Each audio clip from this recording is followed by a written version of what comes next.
कहते हो कि मंदिर से जाते समय नंदी के कानों में, बहुत सुंदर प्रश्न है आपके, बहुत भाव से और आनंद से आपने करा, और जनमानस के कल्याण के प्रश्न है ये, केवल आपके लिए नहीं है, ये सबके लिए इतने जोरदार प्रश्न हैं। जो गलती भी करते होंगे तो इसको सुधार सकते।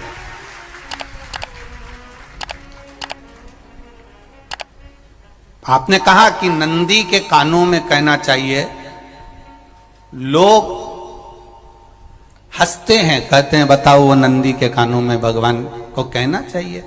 वैसे तो हम आपको एक बात बता दें कि दुनिया के लोग किसी दूसरे धर्म की कभी हंसी नहीं उड़ाते। दुनिया के लोगों को दूसरे का धर्म अच्छा लगता है। दुनिया के लोग सबसे ज्यादा हंसी उड़ाते हैं तो हमारे सनातन धर्म की ही उड़ाते हैं, और जी खुद उड़ाते हैं, दूसरा उड़ाने वाला नहीं होता। दूर के ढोल हमें समझ में आते हैं, उसका धर्म हमें समझ में आ गया, उनके यहाँ क्या है, ऐसा है, आओ कुछ नहीं, उनके धर्म में ऐसा है, कितना आनंद हमें दूसरे के धर्म में लग रहा है, और हमारा सनातन धर्म हमको बुरा लगता है। हमारे सनातन धर्म हमें बुरा लगने लगा। अरे भाई, लोग कहते हैं कि नंदी के कान में कहते हो, ये कोई हमारे पुराणों में या शास्त्रों में लिखा है? भगवती बहन साहू, आपको धन्यवाद देना चाहूंगा और एक बात कहना चाहूंगा, जितनी भी शिव महापुराण के अंतर्गत चाहे उपाय जो बताए जाते हैं कि बेलपत्री ऐसे चढ़ाना, काली मिर्च ऐसे चढ़ाना, चावल ऐसे चढ़ाना, धतूरा का क्या महत्व है, शमी के पत्ते का क्या महत्व है, बेलपत्री के पत्ते का क्या महत्व है, ये जितनी भी बातें बताई जाती हैं ये सब पुराण के अंतर्गत से बताई जाती है।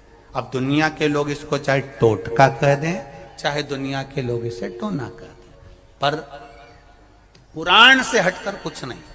और आप लोगों को अगर बोला है कि नंदी के कान में कहकर भगवान शंकर के मन में बात पहुंचे, तो ये क्यों कहा, तो ये भी हमारी शिव महापुराण में लिखा है, जलंधर के चरित्र में।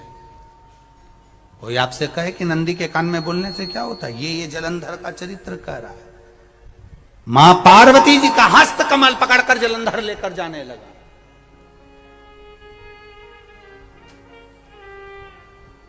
वृंदा का पति लेकर जा रहा।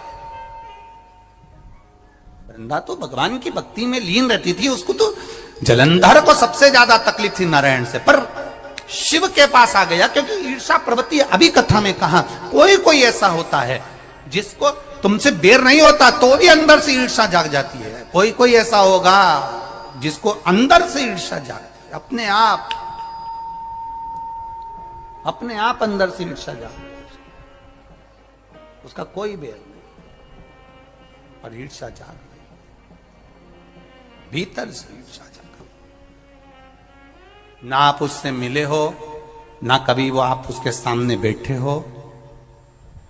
कई लोग किसी ना किसी की बुराई करते हैं तो हम लोग पूछ भी लेते हैं, क्यों साहब उनसे मिलकर आए हो क्या तुम? कभी नहीं मिल किया, कभी उनका सामना हुआ नहीं हुआ, तो फिर बुराई क्यों कर रहा? एक ने कर दी थी इसलिए हमारे ध्यान में था तो हमने भी कर दी। लो,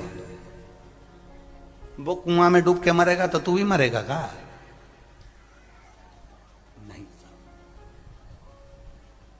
नंदी सामने बैठा है, गणेश जी को मालूम पड़ गया, कार्तिकेय को मालूम पड़ गया, मां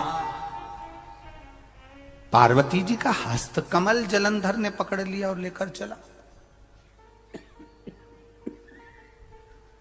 मालूम पड़ गया, तब नहीं रहा गया। गणेश जी को क्रोध आ गया और गणेश जी महाराज आए, शिव जी को जगाने लगे, पिताजी पिताजी पिताजी कर कर जगाया, उठो पिताजी,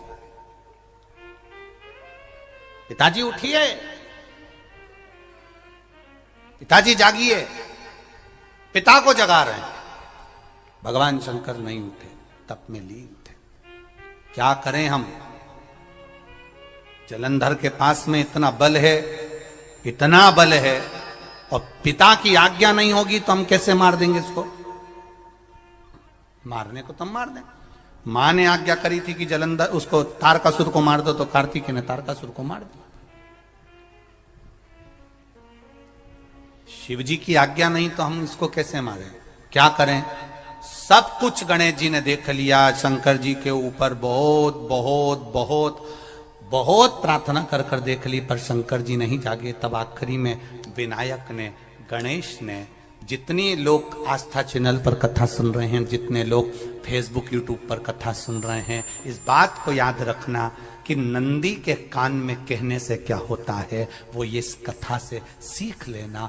आखिरी में गणेश जी को लगा किसको कहूं, शंकर जी भी तप में हैं, नंदी भी तप में हैं, मैं किसको कहूं? शिव जी को कह के कर थक गया, पिताजी को बोल बोल कर थक गया, पिताजी जागते नहीं। अब मैं किसको कहूं ये बात, किससे कहूं?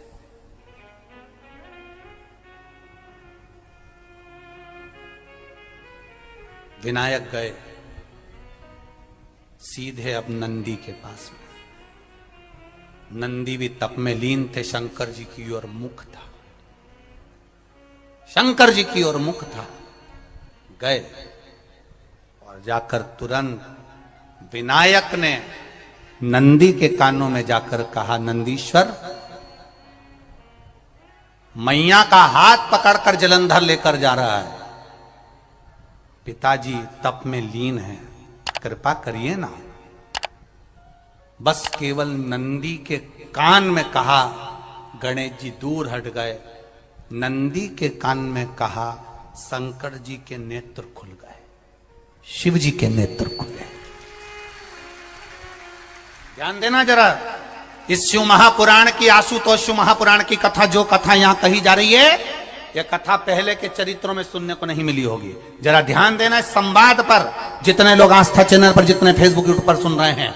सनातन धर्म की हंसी उड़ाने वाले कह देते हैं नंदी के कान में कहने से क्या होता है, नंदी के सामने जाकर बोलने से क्या होता है, नंदी के पास बैठकर बोलने से क्या होता है, नंदी के पास बैठकर शंकर जी का मात्र दीदार करने से क्या होता है, दर्शन करने से क्या होता है। वो अच्छे से समझ लेना, जो लोग सनातन धर्म पर उंगलियां उठाते हैं, वो अच्छे से समझ ले इस बात को।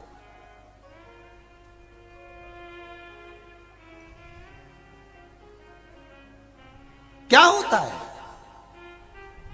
नंदी तप में लीन, शिवजी तप में लीन, शिव नहीं उठ रहे। विनायक ने नंदी के कानों में जाकर कह दिया, नंदी के कान में जाकर कहा, नंदी के नेत्र नहीं खुले। नेत्र किसके खुले? जम के बोलो, महादेव के खुले, शिव जी के खुले। ये मन का तार। नंदी शंकर की आराधना कर रहे थे, शिव अपनी भक्ति में डूबे थे। यहां कहा, यहां पहुंचा, जो दिल में था उस तक बात पहुंच गई। नंदी के दिल में शिव थे, तुम कहे, नंदी ने शंकर तक बात पहुंचा दी। वो सूत्र जो बंधा था दिल से दिल तक का, वो पहुंच गया। वो सूत्र जो दिल से दिल तक बंधा हुआ था, मन से बंधा हुआ था, खबर वहां तक पहुंच गई, खबर पहुंच गई। उसको जानो, लुटाइए, ये मौका मिला है आनंद का, दिल से प्रेम लुटाओ। नंदी से कहा, नंदी ने देवादिदेव महादेव से नहीं कहा। केवल नंदी आंख बंद कर कर बैठे थे, कहते सही भगवान गणेश के शब्द शिव जी तक पहुंच गए। शिव जी के नेत्र खुल गए और उन्होंने जलंधर के पास पहुंचकर पार्वती जी का हस्त कमल छुड़वाया। जरा विचार करिएगा, आप नंदी से कहते हो मेरे महादेव तक बात पहुंच जाती है। आपको केवल नंदी से प्रेम से कहना है, नंदीश्वर मेरे बाबा, ए मेरे बाबा, आप रोज शिव जी को लेकर भ्रमण पर निकलते हो, मुझे बहुत दुख है, आप मेरे दुख को मिटाने के लिए मेरे दरवाजे पर क्यों नहीं आते?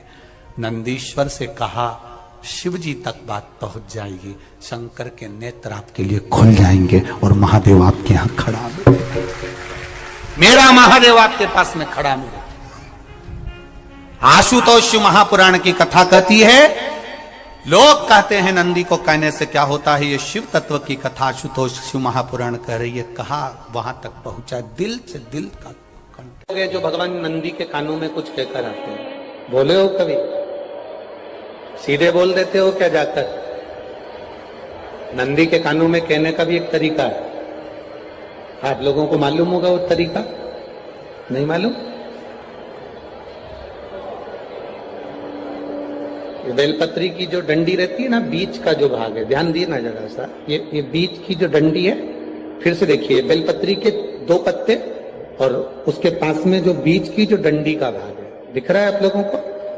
ये 2 डंडी, ये बीच की 2 पत्ती और उसके बीच में जो 2 डंडी का भाग होता है। जब हम देवादिदेव महादेव से कोई बात कहने वाले होते हैं ना कि बाबा बहुत दुखी हूं, बाबा बहुत तकलीफ चल रही है, बाबा मैंने एक कंपटीशन एग्जाम में परीक्षा दी है, बाबा मेरे जीवन में ये तकलीफ हो रही है, बाबा, तब इस बेलपत्री की जो ये डंडी होती है, इस उंगली से, इस अंगुष्ठ से इस डंडी को पकड़ा जाता है और बाबा के कर्ण में कहने से पहले ये हाथ को नंदी के ऊपर रखकर फिर हम बाबा के नंदी के कानों में कहते हैं और चलते समय इस बेलपत्र को अशोक सुंदरी की जगह पर चढ़ाकर वापिस सजाते हैं। देव अधिदेव महादेव को पार्वती की बात मानना ही पड़ती है और वो कहना ही।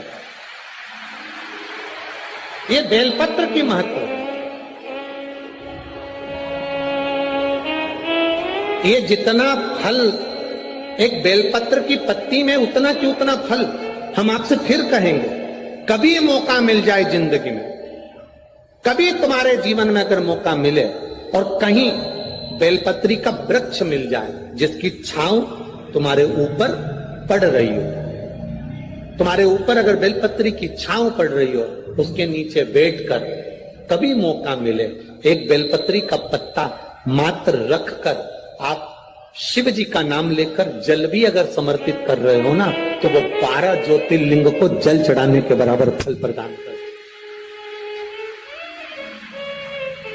एक बेलपत्री का पत्ता, एक बेलपत्री का वृक्ष, एक बेलपत्री के वृक्ष की छांव हमारे जीवन को कृतार्थ कर देती है, धन्य कर देती है, कृतार्थ।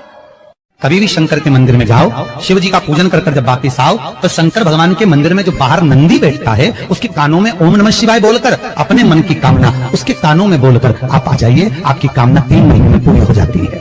नंदी के ईश्वर भगवान का स्मरण करिए। अगर 7 बेलपत्र आप शंकर को समर्पित करते हो तो 1 बेलपत्र नंदी भगवान पर भी अवश्य समर्पित करो।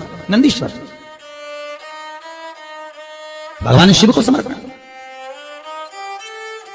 1 बेलपत्र नंदीकेश्वर की ओर चढ़े। और बहुत ध्यान दीजिए महाराज, अगर कोई काम अटक रहा है, नहीं हो रहा, बहुत प्रयास करा, तो भगवान शंकर के मंदिर में 5 बेलपत्र चढ़ाइए। और शंकर भगवान की जो छोटी लड़की है अशोक सुंदरी, आपको बताया था ना अशोक सुंदरी का स्थान, भगवान शंकर की 6 लड़कियां हैं, उसमें से सबसे छोटी लड़की अशोक सुंदरी की जगह पर 1 बेलपत्र चढ़ाइए। फिर 1 बेलपत्र नंदीकेश्वर पर चढ़ाइए और नंदीकेश्वर पर चढ़ाने के बाद भगवान शंकर के मंदिर के बाहर चौखट पर दिया लगा दीजिए साइड में, और फिर अपने घर पर आ जाइए, आपका कार्य सफल होना प्रारंभ हो जाएगा। नंदीकेश्वर भगवान नंदीकेश्वर का स्मरण कर लेने पर जीव आनंद सुख की अनुभूति करता है, आनंद सुख को पाता। भगवान नंदीकेश्वर का पूरी दुनिया में केवल एक केदारनाथ ही एक ऐसा है जहां पर ओम कुंड विराजमान है। कौन सा कुंड है वहां पर? ओम कुंड। जो बच्चा हकलाता है, तोतला बोलता है या गूंगा होता है, जिसकी वाणी नहीं होती, वो अगर ओम कुंड पर जाकर ओम बोलने का प्रयास करता है तो जितनी देर तक उसके मुंह से घुन्न की आवाज निकलती है, उतनी देर तक ओम कुंड में से पानी का बुलबुला निकलता रहता है। और 7 या 8 बार बोलने से व्यक्ति हकलाना छोड़ देता है, तोतला बोलना छोड़ देता है और उसकी वाणी आ जाती है। वो ओम कुंड केदारनाथ जी में बसता है। कहां बसता है?